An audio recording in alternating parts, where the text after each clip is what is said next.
السلام عليكم ورحمة الله وبركاته. أهلا بيكم مرة تانية في قناة ماما لايف ستايل. صباح الفل وصباح التفاؤل. انتي مستنية ايه؟ انتي قاعدة مستنية تلاقي حد يقولك شكرا، تلاقي حد يهتم بيكي، او تلاقي حد يقدرك ويقدر الحاجات اللي انتي بتعمليها للناس اللي حواليكي. هتفضلي مستنية كتير قوي، وهتفضلي بتدوري على كلمات الشكر في حتى في عين الناس اللي انتي بتتعاملي معاهم، وده صعب انك تلاقيه.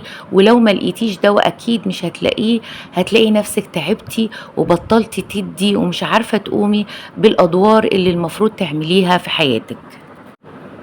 احنا كستات عندنا حاجات كتيرة قوي بنعملها، ادوار كتيرة قوي. دورك كزوجة، دورك كأم، دورك كست بيت، دورك لو انت ست بتشتغلي، دورك كعاملة. كل ده ادوار مطلوب منك مهارات معينة، او مطلوب منك مهام معينة المفروض تعمليها. لو انت حسيتي بعدم الاهتمام، او حسيتي ان مفيش حد بيشكرك على اللي انت بتعمليه، هتبطلي تعملي ده، او حتى هتعمليه وانت كارهه كل الادوار دي في حياتك، كارهه بيتك، كارهه زوجك واولادك، كارهه كل حاجه، لانك بتعمليه بلا مقابل. ازاي نعمل كل الادوار دي في حياتنا بحب، ونرجع نعمل كل ده واحنا حابين كل التفاصيل دي، من غير حتى ما نستنى كلمة شكر من حد، ومن غير ما نستنى رد جميل من حد، لانك مش بتعملي جميل ولا حاجة.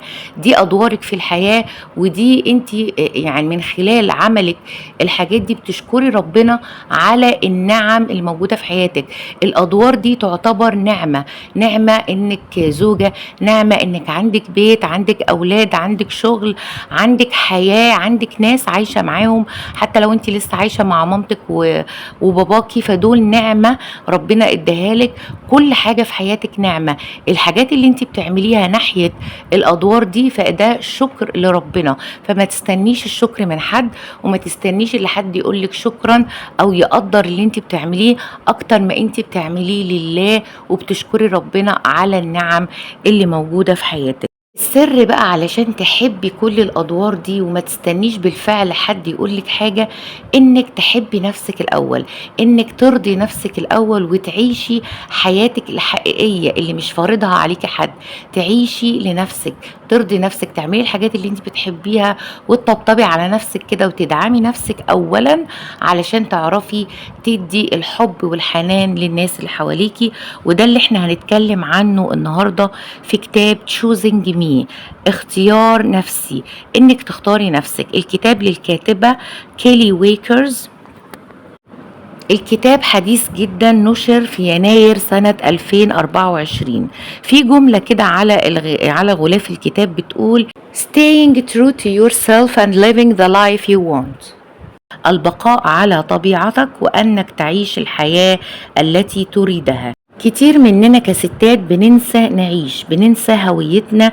بنحس ان احنا عايشين بس علشان نعمل الحاجات المفروض نعملها كل يوم، زي كده الرجل الآلي. بنصحى بنعمل نفس الحاجات كل يوم، بننام وبنصحى وهكذا، من غير ما نحس اننا مستمتعين بأي حاجة في حياتنا، لاننا مش عارفين نرضي نفسنا الاول، مش عارفين نعمل الحاجات اللي احنا بنحبها اولا قبل اي حاجة. يعني قبل اي حاجة بتعمليها في حياتك لازم ترضي نفسك اولا. والمشكلة انك حاسة انك كده بتضحي من اجل بقى حياتك، ومن اجل ولادك، وعلشان ترضي زوجك، وعشان تمشي حياتك. وزي ما بنقول كده ان الحياة ماشية وخلاص، واحنا ماشيين بالزق يعني، وخلاص كل يوم بنزق اليوم اللي بعده وهكذا. انت كده بتعملي اكبر ظلم لنفسك، انت كده ظالمة نفسك وممشية حياتك كده، والحياة بتخلص والايام بتعدي والايام بتفوت، وانت مش لاحقة ولا عارفة تعملي لنفسك اي حاجة. والمشكلة انك طول الوقت مستنية منهم كلمات شكر وتقدير، وده ممكن ما تلاقيش ده. يعني احيانا بتلاقي واحيانا مش بتلاقي. لو انت معتمدة بقى في حياتك على ده، انك تدوري وتعيشي بس على كلمات الشكر والتقدير منهم، هتحسي بالاحباط في حياتك كتير قوي. لو انت ما لقيتيش ده، هتحسي انك مغصوبة على الحياة اللي انت المفروض تعيشيها دي. تعالوا مع بعض نبدأ في افكار الكتاب.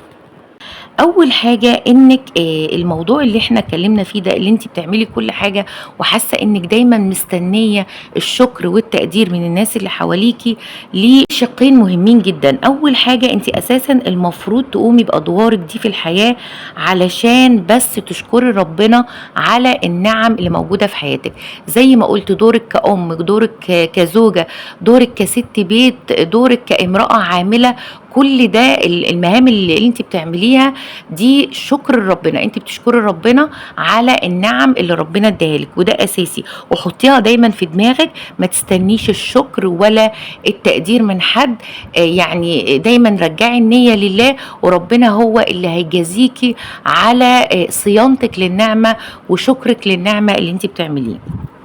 تاني شِق في الموضوع ده إنِّك أولًا قبل ما تعملي الحاجات دي كلّها لازم ترضي نَفْسِك أولًا، تحبّي نَفْسِك أولًا، تدعمي نَفْسِك وتطبطبي على نَفْسِك وتحققي شغفِك وحُبِّك والحاجات اللي أنتِ بتحبّيها كإنسانة، يعني تحققي سعادتِك في الحياة.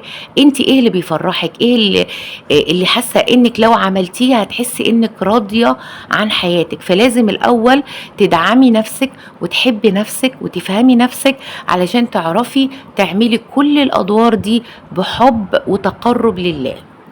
تاني فكرة في الكتاب، كل ما كنتِ صادقة مع نفسِك هتكوني أكتر سعادة، ما تخبّيش، ما تكتميش مشاعرِك، ما تدفنيش نفسِك جوّه الأيام وتعدّي وتنسي نفسِك وتفضلي تعدّي يوم ورا يوم من غير ما تعبّري عن مشاعرِك أو تكوني صادقة مع نفسِك، خلّيكِ دايمًا صادقة جدًا مع نفسِك، حدّدي أنتِ عايزة إيه، اسعي لتحقيقه وحدّدي نيّتِك من كل حاجة بتعمليها بالنسبة لأدوارِك في الحياة. رقم 3، ما تعيشيش حياة حد تاني، ما تعيشيش الحياة اللي هم متوقعينها منِّك، وإنِّك عايشة بس بترضي توقعاتهم وخلاص، وخايفة تعبّري عن أي حاجة في حياتِك أو تعبّري أنتِ عايزة إيه بالضبط علشان خايفة من رَد فعلهم، ده غلط جدًا، عيشي حياتِك أنتِ، وده مش معناه إنِّك تهدّي حياتِك كلّها وتسيبي بقى بيتِك وأولادِك وزوجِك وتعيشي من جديد أو من الأول خالص، لأ، معناه إنِّك ترضي نفسِك أولًا. لو أنتِ بس الصبح كل يوم تقعدي مع نفسِك كده تكتبي عن نفسِك، عن مشاعرِك، تشوفي أنتِ بتحبي إيه الحاجات اللي بتسعدِك في الحياة وبتعمليها، زي مثلًا أنتِ اكتشفتِ إنِّك بتحبي أوي القراية بس مش لاحقة تعملي ده ومش عارفة تعملي ده، ابدئي اشتري الكتب المناسبة ليكِ وتحاولي تقريها واللي تفيدِك كمان في حياتِك. اكتشفتِ إنِّك بتبقي سعيدة جدًا وأنتِ بتعملي أشغال يدوية وحاجات يدوية، ابدئي ده واعملي ده في بداية اليوم كده وأنتِ مستمتعة، هتلاقي نفسِك بتحبي يومِك وبتحبي حياتِك. اكتشفتِ إنِّك بتبقي سعيدة جدًا وأنتِ بترسمي، اعملي ده وابدئي ده، هتلاقي نفسِك عايشة حياتِك بحُب، حاسة إنِّك حابة حياتِك وحابة تفاصيلها، حتى لو بعد كده بتعملي حاجات بقى شغل البيت العادي والحاجات دي، هتلاقي نفسِك حاباه لإنِّك رضيتِ نفسِك في الأول وعملتِ الحاجة اللي أنتِ بتحبيها.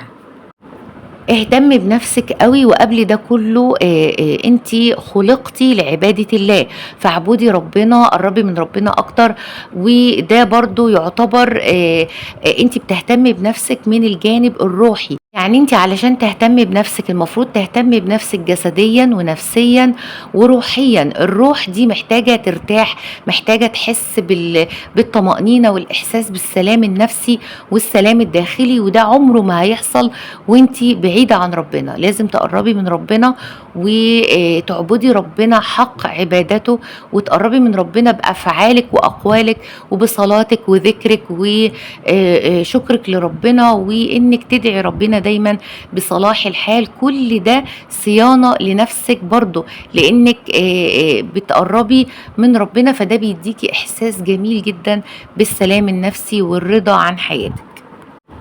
رقم 4، ودي فكرة مهمة جدًا، إننا نسمع لصوتنا الداخلي، نقرّب من نفسنا أكتر، نتكلم عن نفسنا، نكتب عن نفسنا، عن مشاعرنا، عن أحاسيسنا علشان نفهم نفسنا ونقرّب من نفسنا أكتر.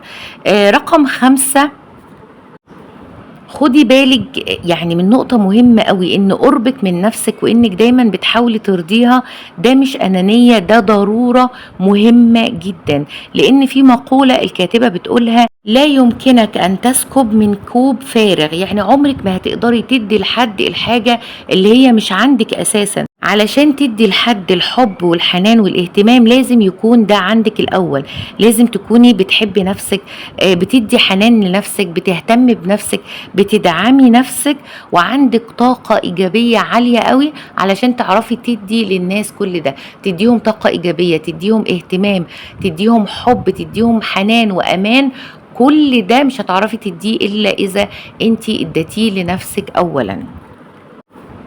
رقم 6: اقبلي نفسك زي ما هي. انت ربنا خلقك مختلفة متفردة بصفاتك. كل انسان ربنا خلقه مختلف، هو يعني خلق اصيل. يعني كل حاجة فيه مش متكررة، مفيش انسان مكرر. كل واحد خلق كما هو كده، بصفاته المتركبة مع بعضها، بنقاط القوة بتاعته، بنقاط الضعف بتاعته.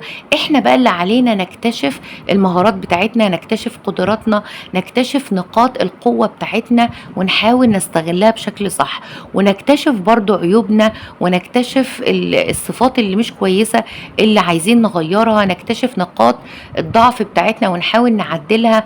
طول الوقت حاولي تحسني من نفسك، حسني من صفاتك، حسني من نقاط الضعف بتاعتك، وحاولي تعدلي فيها اللي تقدري تعدليه. رقم 7: شغفك أساسي في حياتك، مش لازم علشان شغلك. يعني في ناس كتيرة بتقول: أنا بشتغل بس مش بشتغل الحاجة اللي أنا بحبها، أنا في حاجات كتيرة بحبها بس مش عارفة أدخلها في شغلي. وده على فكرة مش ضروري. الشغف أنت محتاجاه علشان تعيشي حياتك بسعادة.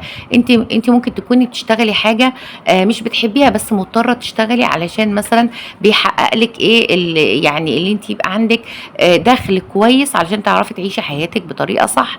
بس الشغف بتاعك مش هيحقق لك الدخل ده، فانت ممكن تستخدميه. وده الاستخدام الاساسي بتاعه يعني انك تحسي بالسعاده، انك بتعملي ده وانت حباه، فبالتالي بتدعمي نفسك، بتراضي نفسك الاول، بتعيشي حياتك بحب. زي ما احنا بنقول، اول ما تبداي اليوم بتاعك كده وانت بتعملي حاجه بتحبيها، او في نهايه اليوم انت عارفه انك بتعملي شغلك والمهام بتاعتك، وفي نهايه اليوم هتكافئي نفسك بحاجة انت بتحبيها. تقري كتاب بتحبيه، تسمعي مثلا حاجة بتتعلميها حباها، بتعملي شغل يدوي بتحبيه. اي حاجة بقى بتحبيها بتعمليها بحب، ده هيحسسك بالسعادة، وهتحسي ان يومك كده ليه طعم حلو قوي، وحاسة انك فرحانة وسعيدة طول الوقت. رقم 8: حط حدود لحماية نفسك وحماية وقتك الخاص وحماية هويتك من ان شخصيتك تتلاشى. لو انت طول الوقت شغالة بقى في زحمة اليوم والمهام وشغل البيت والحاجات وشغلك بقى، لو انت بتنزلي شغل، كل ده لو انت محطتيش ليه حدود هتلاقي نفسك هويتك وشخصيتك ضاعت في زحمة الايام وفي وسط المهام دي كلها. المفروض ترتبي نفسك كده وتنظمي وقتك، وتحطي الأولويات بتاعتك وتحدديها، وتحطي الحدود بتاعتك انك تحمي نفسك، وتحددي وقتك الخاص اللي انت بتقعدي فيه مع نفسك. ما تخليش اي حد او اي ظروف تيجي على الوقت الخاص بتاعك ده. احمي الوقت الخاص بتاعك، انك تقعدي مع نفسك، تتكلمي عن نفسك، تمارسي هواية معينة. حافظي على الوقت ده عن طريق انك تحطي حدود. رقم 9: اقبلي التغيير. يعني حاولي دايما تتقبلي التغيير اللي ممكن يحصل في حياتك، ويبقى عندك دايما المرونة الكافية للتعامل مع الظروف المحيطة وأي حاجة ممكن تحصل، بحيث انك برضو بتحافظي على وقتك الخاص، وتحافظي على خصوصيتك، وتحافظي على هويتك من انك تضيعي وسط زحمة الأيام، ووسط زحمة المشاغل والمشاكل اللي ممكن تقابليها في حياتك. رقم 10 ادعمي نفسك وشجعيها دايما، وكمان حوطي نفسك بحاجات تدعمك نفسيا. الحاجات دي مش لازم تكون ناس حواليكي بيدعموكي، عشان ما تستنيش بس الدعم من الناس اللي حواليكي، عشان ممكن ما تلاقيش ده. الافضل انك تدعمي نفسك عن طريق نفسك وعن طريق السوشيال ميديا. ممكن تلاقي بلاش حتة الشخصيات اكتر ما هي صفحات، قنوات مثلا بتقدم حاجات، محتوى بيدعمك نفسيا، محتوى بيساعدك انك تقومي بالمهام بتاعتك، بيساعدك انك تلاقي وقت لنفسك. المحتوى ده ممكن يعني تستغليه بشكل اساسي في حياتك، انه يحسسك انك قادرة تكملي وقادرة دايما رغم الظروف انك تفضي وقت لنفسك وتحددي وقت لنفسك.